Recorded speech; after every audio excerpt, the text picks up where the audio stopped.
Today we're going to start in on a section in the Gospels, John chapters 13 through 17. And here's what we're going to talk about today.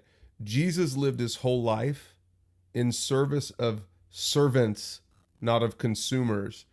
We see this as he gets to the end of his ministry after 3 years with his disciples. In John 13, he, sits down and he serves them. He wraps a towel around his waist at the Last Supper, and he starts serving them. And look at what he says here. And this is really convicting to me. I hope it convicts you also. He says, "I've given you an example to follow. Do as I have done for you.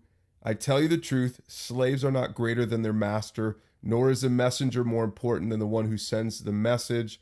Now that you know these things, God will bless you for doing them." In other words, what he's saying here is, I'm acting like a slave. He's wrapping this towel around his waist. He's washing their feet, but he's telling them after he does it, and I think there's some shock effect here. He says, I'm actually the master. You guys are the slaves.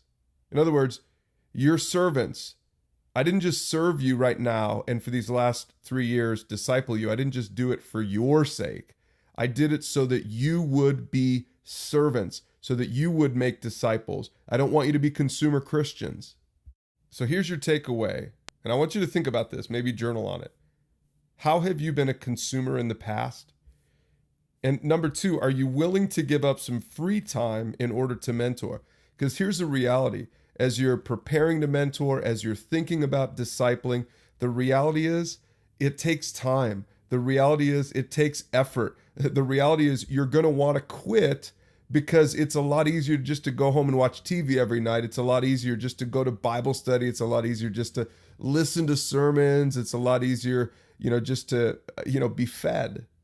But Jesus lived his whole life to serve servants, not to serve consumers. It must really frustrate him when he sees a bunch of consumer Christians in our churches taking in all the great worship, all the great teaching, and then just going home and not doing anything, not getting on mission with Jesus. So I know this is a tough one. I get excited about this stuff, and we're going to unpack more of this section in John.